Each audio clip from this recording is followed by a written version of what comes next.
This video is going to be on the topic finding the final amount in a word problem on compound interest.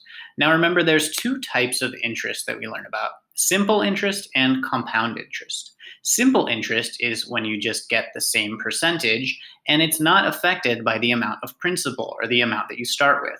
But compound interest is what you'll more likely see in your life, because as you get more interest, there's more money in the first place to gain interest on. Let's go ahead and look at how compound interest affects Karen's situation. Karen borrowed $8,000 at a rate of 10% compounded annually. Assuming that she makes no payments, so she's not paying off any of what she borrowed, how much will she owe after 7 years? And it says do not round any intermediate computations and round your answer to the nearest cent. So remember, the nearest cent means the nearest hundredth.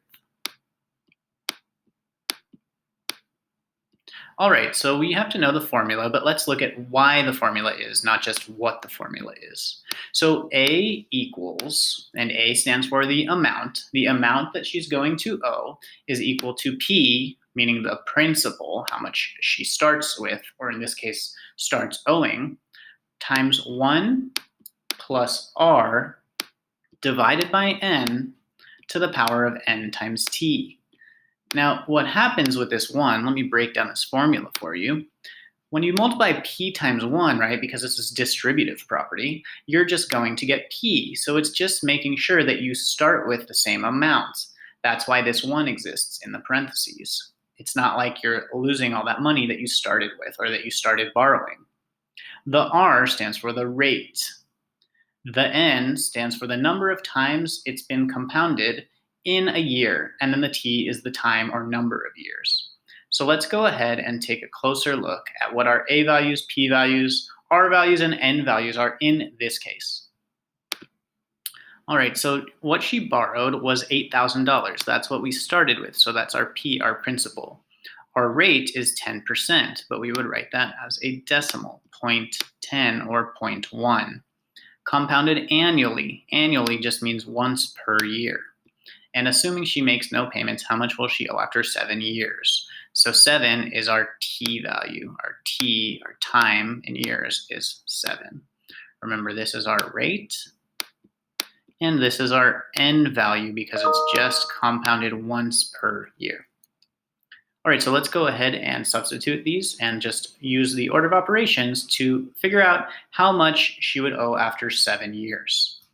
So the amount that she owes, we don't know A, we're trying to solve for A, is equal to 8,000, the principal, the amount she started borrowing, times 1 plus R, or in this case, 0.1 or 0.10, divided by 1, and we know when we divide by 1, that's not going to affect it, to the power of 1 times 7.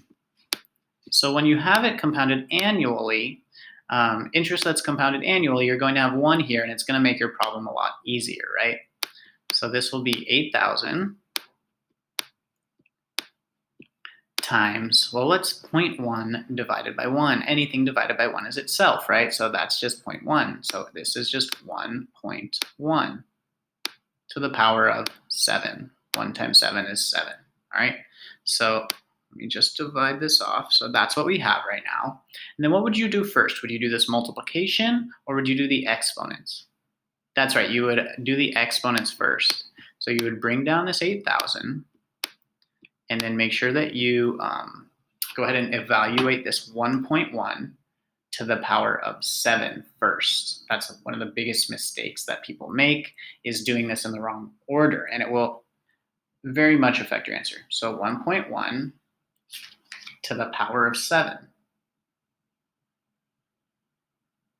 And that's 1.9487171. Notice that it says do not round intermediate computations. So whatever you get, do not round it until you multiply it times 8,000. If you multiply that times 8,000, you'll get almost 16,000, right? You'll get 15,589.7368 So if we're rounding this to the nearest cent, we're rounding it to this place, that would change the 3 to a 4. So that would be our answer. 15,589.74.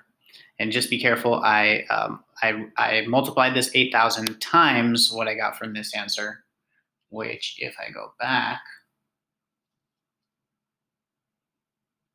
was 1.9487171. Right? And if you don't have a calculator where you can do to the 7th power, you could just do 1 times 1 times itself 7 times.